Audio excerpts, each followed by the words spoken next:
everyone, I am Bharti Verma. Welcome back to Law Putra's YouTube channel. In this video, we will be discussing about a very important topic of international trade law. The topic is United Nations Conference on Trade and Development. ये जाना जाता है UNCTAD के नाम से, UNCTAD. ये इसकी short form है. इसकी फुल फॉर्म है United Nation Conference on Trade and development. Okay, बहुत बार इसकी शॉर्ट फॉर्म भी पूछी जाती है. तो before going into the topic, हमें समझना बहुत इंपॉर्टेंट है कि ये है क्या. देखो, जो ऑर्गेनाइजेशन होती है वो दो तरह की होती है, funding and non funding. Non funding के अंदर दो ऑर्गेनाइजेशन आती है, one being WTO and the second being this. WTO ये ऑर्गेनाइजेशन 1964 में आई है, लेकिन WTO इससे बहुत पहले से है. जब हमारे पास WTO था तो फिर भी हमें इसकी नीड क्यों पड़ी? There is a reason for this. Because जब WTO था तो फिर वहाँ पे डेवलप्ड कंट्रीज और डेवलपिंग कंट्रीज दोनों के लिए पॉलिसी बनती थी, और डेवलपिंग कंट्रीज के लिए बहुत ही ज़्यादा कम सुनवाई होती थी कि लाइक उनके हित में पॉलिसीज बहुत कम बनने जाती थी. Maximum was the developed countries जिनके लिए पॉलिसी बनती थी. तो जिससे कि डेवलपिंग कंट्रीज के लिए भी अच्छी पॉलिसीज बने और उनके बारे में भी ध्यान दिया जाए, तो उसके लिए हमारे पास United Nation Conference on Trade and Development ये आया, जिससे कि हम इसका भी ध्यान दे पाए ऑफ डेवलपिंग कंट्रीज. तो नाउ लेट्स सी ये कब आया था और कौन कौन इसका पार्ट है, कौन इसको रिपोर्ट करता है, कहाँ पे इसकी हेडक्वार्टर है, कहाँ पे इसकी मीटिंग होती है. तो सी 1964 में ये आया था by United Nation General Assembly. जो इसका हेडक्वार्टर है वो जेनेवा में है. जेनेवा कहाँ पे है? स्विट्जरलैंड में. जो इसका सेक्रेटरी जनरल है वो है डॉक्टर मोहिशा कित्यूई. जो ये रिपोर्ट किसको करती है? This reports to United Nation Economic and Social Council. तो दिस रिपोर्ट्स, जो इसकी मीटिंग होती है वो 4 साल में एक बार होती है. तो फर्स्ट मीटिंग हुई थी इसकी जेनेवा में और सेकेंड मीटिंग हुई थी इसकी न्यू दिल्ली में. ये याद करना बहुत इंपॉर्टेंट है. बहुत बार क्वेश्चन आ जाते हैं कि सेकेंड मीटिंग कहाँ पे हुई थी in the form of MCQ. तो फिर इसकी सेकेंड मीटिंग हुई थी न्यू दिल्ली में और इसकी मीटिंग 4 साल में एक बार होती है. तो फिर आप हिसाब लगा लो सेकेंड मीटिंग इसकी कब हुई होगी और कैसे कहाँ हुई होगी, जो मैंने आपको बता दिया. तो जो ये ऑर्गेनाइजेशन है वो किस चीज का पार्ट है? It is a part of United Nation secretarial.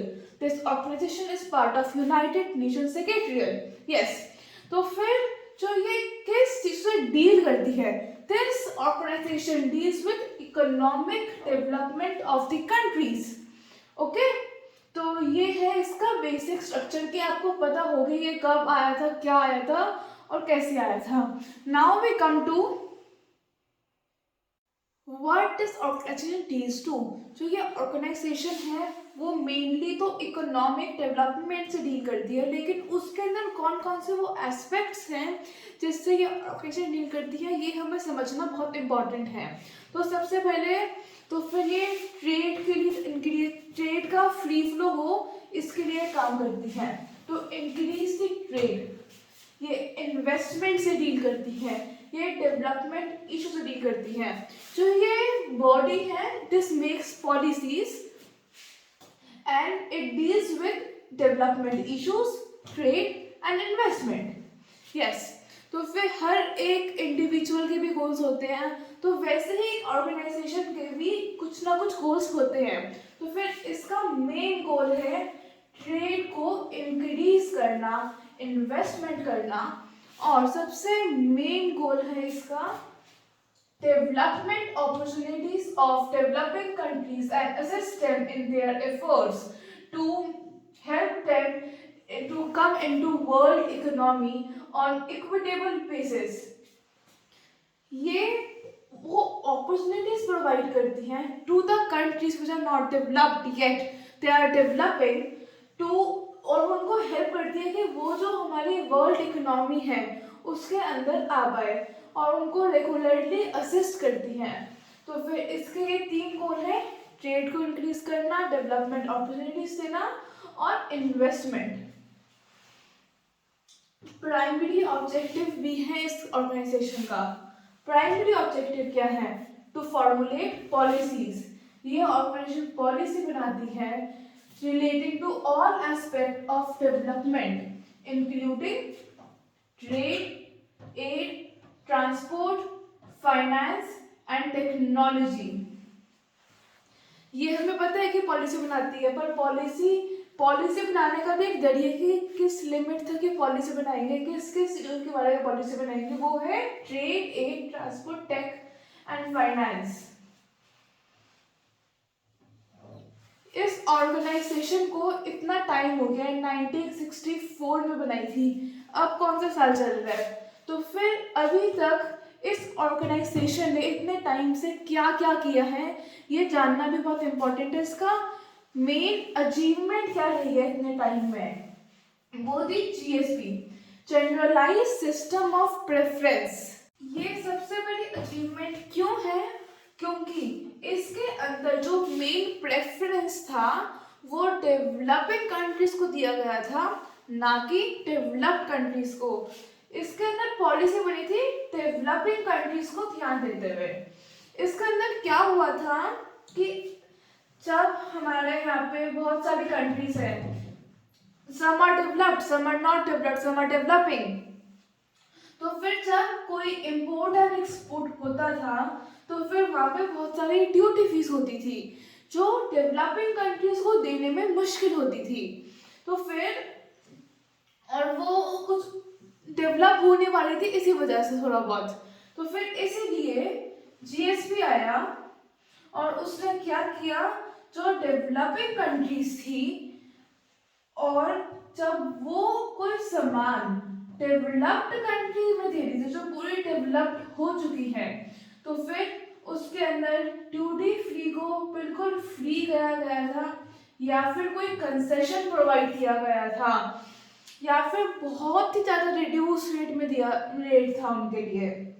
इससे क्या हुआ, जो डेवलपिंग कंट्रीज थी वो डेवलप्ड कंट्रीज को अपना सामान दे भाई आसानी से, ज़्यादा उसके लिए ड्यूटी फ्री नहीं थी और वो बोलता है रिड्यूस रेट में दिया गया था। ये था इसका मेन काम। तो फिर ये हमें और अच्छे से समझ में आ जाएगा इस डेफिनेशन के थ्रू। इसके अंदर manufacture, exports and import of some agriculture goods, ध्यान देने वाली बात ये है सम एग्रीकल्चर गुड्स पे ही हुआ था ये, from the developing countries enter duty free और at reduced rate in the developed countries. जब कोई डेवलपिंग कंट्रीज एक्सपोर्ट या फिर इंपोर्ट करेगी कुछ एग्रीकल्चर गुड्स का तो डेवलप्ड कंट्रीज, तो फिर ड्यूटी फ्री एंटर करेगी और या फिर रिड्यूस रेट पे। पर वहीं पे अगर डेवलप्ड कंट्री अपना सामान डेवलप्ड कंट्री में दे रही है तो फिर उसके लिए नॉर्मल रेट सप्लाई होंगे, तब ये फ्री कंसेशन ऐसा कुछ नहीं होगा, it will be remain same अगर डेवलप्ड से डेवलप्ड में जा रहा है। तो फिर हमें ये समझ में आता है दैट इन सब चीज़ों से जो यूएनसीडीएडी है वो एक फोरम प्रोवाइड करती है जिसके अंदर डेवलपिंग कंट्रीज अपनी इकोनॉमिक डेवलपमेंट को ध्यान देते हुए अपना प्रॉब्लम्स को सॉल्व कर पाए। तो this is everything about United Nation Conference on Trade and development. I hope you understood everything to this video. Thank you so much.